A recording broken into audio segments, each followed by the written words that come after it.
A partir de agora, você ouve Histórias que a Vida Escreveu. Na sessão Líder de Audiência do Rádio Brasileiro. Que saudade de você. Apresentação, Eli Correia. Tô com sede. Quero água. Conheci você, Eli Correia, através do YouTube e o seu canal Eli Correia Oficial.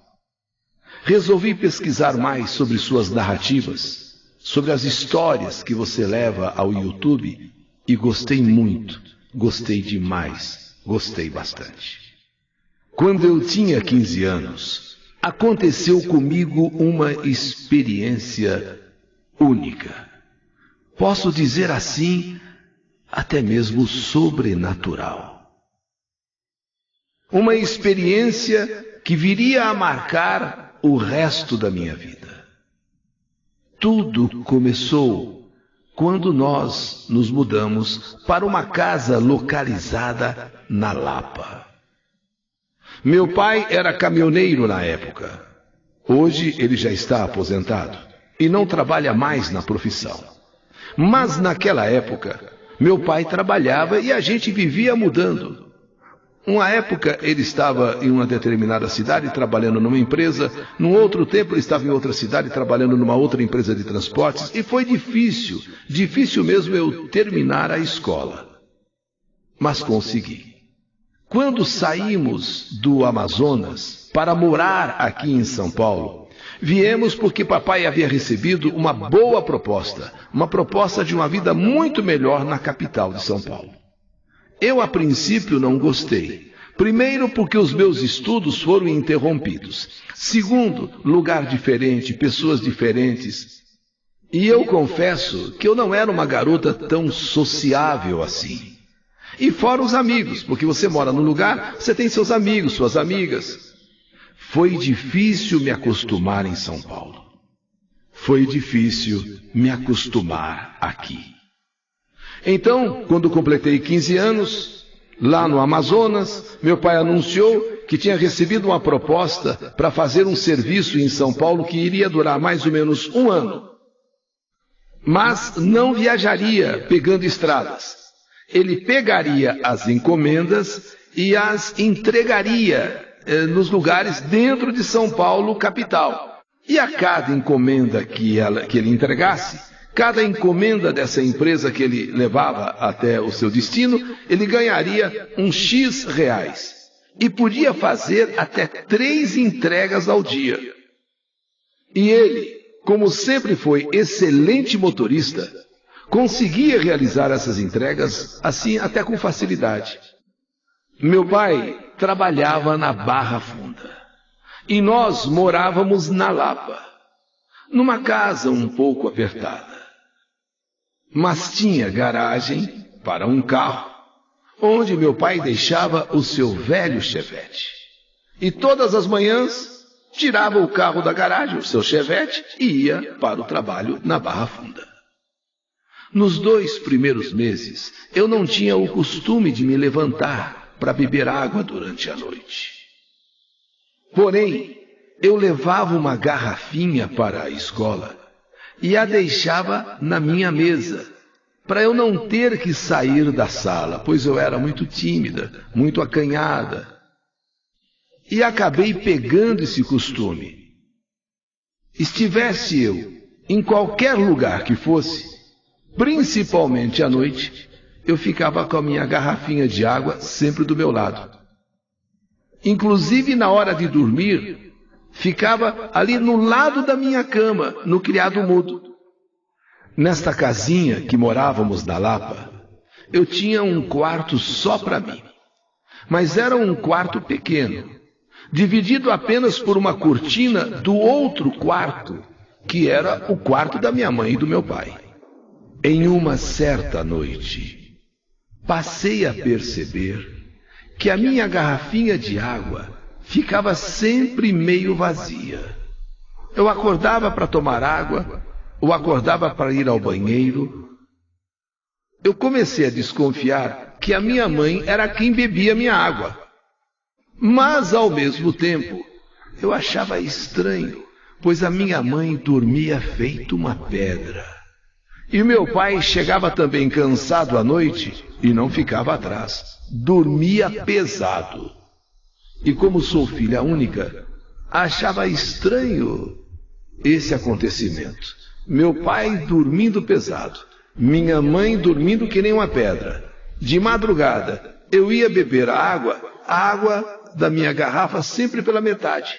A minha garrafinha de água sempre pela metade.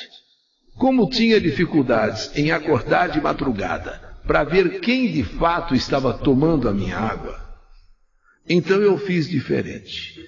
Na aula de educação física, eu fiquei dormindo durante a aula, que não é uma aula obrigatória, ou não era uma aula obrigatória. Então eu fiquei dormindo durante a aula de educação física. Eu não fiz a educação física, eu fiquei dormindo, já que era uma aula livre. A gente podia fazer o que quisesse, e eu então preferi dormir. Quando cheguei em casa, ao 12:30, cheguei da escola, eu dormi mais um pouco. E à noite, com certeza, eu não iria ter muito sono. E finalmente descobriria quem andava tomando a minha água. A mesma garrafinha que eu levava para a escola era uma garrafinha que eu levava sempre comigo nos lugares onde eu estivesse. E era a mesma garrafinha d'água que eu colocava no meu criado mudo na hora de dormir. Mas nesta noite eu pensei, dormi na escola, dormi um pouco à tarde. Agora não tem jeito, eu vou saber quem é que anda tomando a minha água, se o meu pai ou a minha mãe. Mas como a minha mãe dorme que nem uma pedra, como o meu pai dorme muito pesado, eu quero ver quem é que anda tomando a minha água. E quando por volta das 22:30 o meu pai chegou. Ficou acordado até mais ou menos meia-noite. A minha mãe já estava dormindo. Esperei mais ou menos 1 hora e o meu sono começou a vir. Mas assim mesmo eu tentava lutar para não dormir. Sabe, eu queria saber se era meu pai ou era minha mãe. Talvez, quem sabe, sonâmbulo, né? De repente, às vezes uma pessoa tenha essa coisa de ser sonâmbulo, acorda dormindo, faz as coisas sem saber. Eu não sei, eu queria saber quem tomava minha água. E é quando, de repente, eu estou quase dormindo, eu estou me esforçando para não dormir, meu pai está dormindo pesado, minha mãe está dormindo que nem uma pedra. Uma mulher baixinha, bem velha, chegou, se abaixou e pegou a minha garrafinha d'água e começou a tomar. Tomou até a metade e colocou de volta em cima do criado mudo. Eu fiquei com tanto medo, mas tanto medo, que eu soltei um grito que acabei acordando os meus pais assustados. Quando os meus pais acordaram com o meu grito, foram correndo para ver o que tinha acontecido comigo. O que aconteceu? O que aconteceu? Eu não conseguia falar. Eu fiquei em estado de choque. Eu fiquei meio que enrolando as palavras e apontando para a garrafinha que estava na metade. A garrafinha que estava ali, ó, olha lá, metade de água. Mamãe, sem entender nada, sem entender, nem meu pai. Mas o que está vendo? O que tem a garrafinha com metade? Você bebeu a outra metade? Não, eu não bebi. Mas como não bebeu? Se a garrafinha estava cheia e está na metade, você bebeu. Talvez você estivesse dormindo e nem percebeu. Não. Uma velhinha, ela chegou. Ela pegou a minha garrafa de água. Mamãe fez rapidamente um chá para me acalmar. Meu pai, sem entender o que eu queria dizer, sem entender o que eu estava falando, afinal, o que aconteceu? Por que você está tão nervosa? O que está acontecendo com você? Foi quando, depois de ter tomado o chá que a minha mãe preparou, que eu fiquei mais calma. e comecei a contar o que tinha acontecido. Que eu tinha visto uma mulher bem velhinha, com uma espécie de uma roupa preta, um véu preto no rosto, sabe, mas muito velhinha mesmo, baixa, estatura baixa, e que chegou, pegou minha água e bebeu. Eu disse que não consegui ver quem era, mas era assustadora. O meu pai desconversou, falando que eu tinha tido um pesadelo. Ô, minha filha, se acalma, se acalma. Olha, você teve, na verdade, foi um pesadelo. O que você está dizendo não é real, minha filha, não é real. Olha, vou pedir para sua mãe preparar mais uma água com açúcar. E foi o que minha mãe foi lá na cozinha, preparou mais uma água com açúcar agora. E me acalmei de vez e falei para eles, então, tá tudo bem. Eu acho que foi um pesadelo mesmo. Mas antes de voltar para a cama, eu, intrigada, perguntei: pai, mas quem bebeu então a minha água? A minha garrafinha de água está pela metade. Quem bebeu? Meu pai desconversou. Então eu perguntei para minha mãe: mãe, então o que aconteceu? Se foi um pesadelo? Se não foi nada disso que eu vi, eu imaginei, então quem foi que bebeu a minha água? A minha mãe, pensativa, preocupada comigo, disse que no outro dia falaria sobre isso. Vamos conversar amanhã sobre isso. Vai, descansa, deita, o teu pai tem que trabalhar amanhã, tem que também voltar a dormir, eu também. E de fato, no outro dia ela me falou de algo que me deixou assustada. Que naquela casa, embora não se tivesse falado nada, havia morrido uma mulher. Naquela casa morreu uma mulher. Os vizinhos tinham falado para a mamãe que essa mulher era muito ruim. Era uma velhinha de fato. Baixa, baixinha, incapaz de dar um copo d'água para quem quer que fosse. Ela não dava nada para ninguém, sovina, miserável, incapaz de dar sequer um copo d'água para alguém que pedisse. Morrendo de medo, perguntei então à minha mãe o que fazer.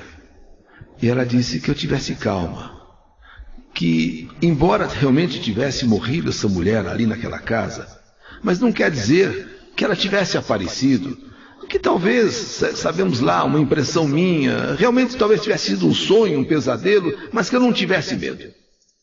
Ok, o dia passou. E quando chegou a noite, eu resolvi não levar a garrafinha de água para perto da minha cama.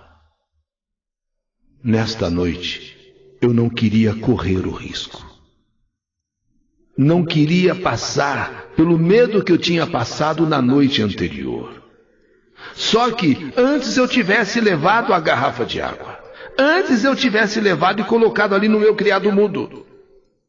O fato de eu não ter feito isso acabou por eu ter uma experiência das piores em toda a minha vida. Uma experiência que me traumatizou e até os dias de hoje eu tenho recordações daquela noite.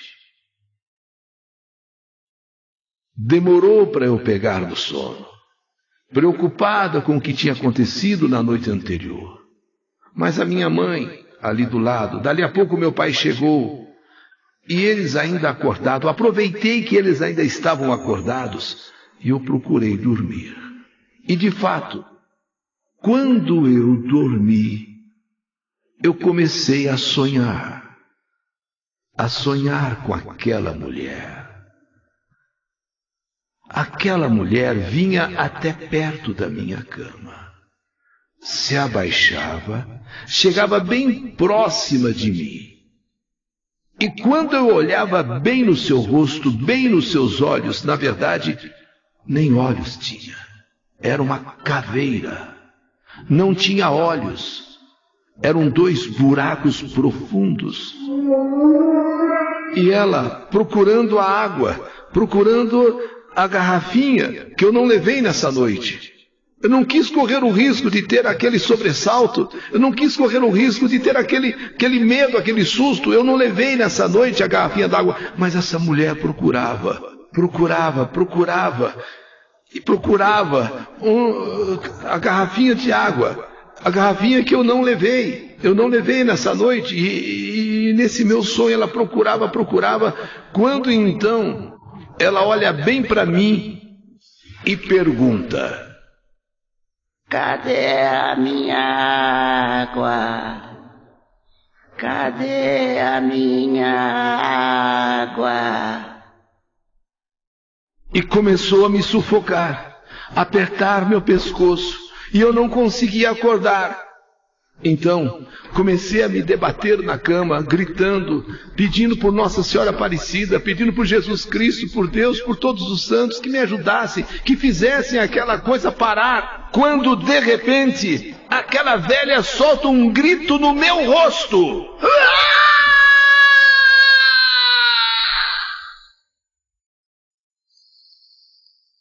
Um barulho estridente que nunca vou me esquecer. E saiu como que flutuando de costas, sem tirar os olhos de mim. Fui acordada pelos meus pais, e eles falaram que eu estava me debatendo na cama e gritando. E o que estava acontecendo dessa vez? E eu contei o que tinha acontecido. O sonho tão real que eu tive. Meu pai mais uma vez desconversou, disse que eu estava vendo muito desenho estranho na TV, muito filme esquisito, não apropriado para mim, e que eu não assistisse mais televisão, pelo menos por um tempo, antes de dormir. Porque o que eu estava vendo é que estava mexendo com o meu psicológico. Minha mãe, ao contrário, acreditou em mim e disse: fica tranquila, filha, eu acredito em você e vamos resolver isso. No dia seguinte, ao chegar na escola, eu estava apertada para ir ao banheiro. Quando me olho no espelho, eu levo um susto tão grande. Havia marcas de mãos no meu pescoço. Eu fiquei constrangida e ao mesmo tempo apavorada. Chamei uma amiga e contei o que tinha acontecido. Olha, o que houve, olha o que está aqui no meu pescoço. Ela, que tinha um cachecol, por sorte, na mochila, me emprestou para que eu cobrisse aquela marca, a marca de dedos, de mão. Quando terminou as aulas e eu cheguei em casa, a primeira coisa que eu fiz foi mostrar para minha mãe as marcas no meu pescoço. E ela ficou realmente preocupada e disse para irmos ao meu quarto, que lá era o lugar onde as coisas realmente estavam acontecendo. E no meu quarto começamos a orar muito. Oramos aquela tarde toda, aquela tarde inteira, e pedimos para que aquela alma fosse para a luz. E prometemos que sempre deixaríamos um copo de água na cozinha durante toda a noite. Enquanto nós morássemos ali, nós deixaríamos um copo de água na cozinha, não no quarto, na cozinha. Ficamos sabendo dias depois, através de uma vizinha da rua, das mais antigas do bairro, detalhes sobre o que tinha ocorrido naquela casa. Disse a vizinha que aquela casa era de uma mulher que tinha 2 filhas e o marido. Mas que ela era muito má, tanto com o marido como com as 2 filhas. Batia tanto nas filhas que arrancava sangue. E ai do marido se ele se intrometesse. Ele não podia falar nada, senão também apanhava. A mulher disse que era ruim, sangue ruim, era muito má mesmo. Um dia foi descoberto um câncer nesta mulher, o que a deixou muito debilitada. E foi parando de andar, foi parando de se movimentar, parando até que não conseguia mais se locomover. Foi quando então marido e as filhas a abandonaram, fazendo com que ela passasse sede e fome, e nunca mais foram vistos. Semanas depois, a casa começou a exalar um cheiro muito forte, um cheiro forte demais, e a polícia foi chamada. Quando a polícia chegou, a mulher já estava em estado avançadíssimo de decomposição, de putrefação.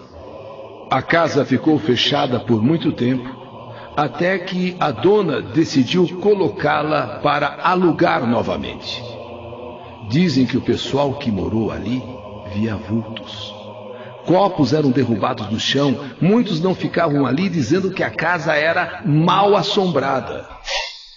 Por sorte, quando descobrimos essa história, meu pai falou que já estava cansado da empresa, ali na Barra Funda, e que ia voltar à antiga profissão dele de caminhoneiro e viajar o Brasil fazendo transporte de cargas. Até porque um antigo chefe dele queria muito que ele voltasse, porque sempre foi dito que motorista igual ao meu pai não existia. Pouco tempo depois, já saímos daquela casa e estávamos morando em São Carlos, interior de São Paulo, onde estamos até hoje. Graças a Deus, aqui estamos muito felizes. Nossa parte econômica melhorou bastante. E desde então, eu não deixo de ir à igreja um domingo sequer. Um legado do medo que passei naquela casa ali no bairro da Lapa. Graças a Deus, a minha mãe, e graças à oração, à fé, eu venci.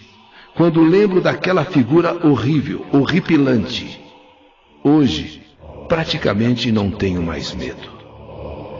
Que o espírito daquela velha e todos os espíritos que não descansam em paz encontrem o caminho da luz e possam descansar na paz do Senhor. Eu, Regina Almeida, de São Carlos, para a sessão Que Saudade de Você. Cadê a minha água? Cadê a minha água?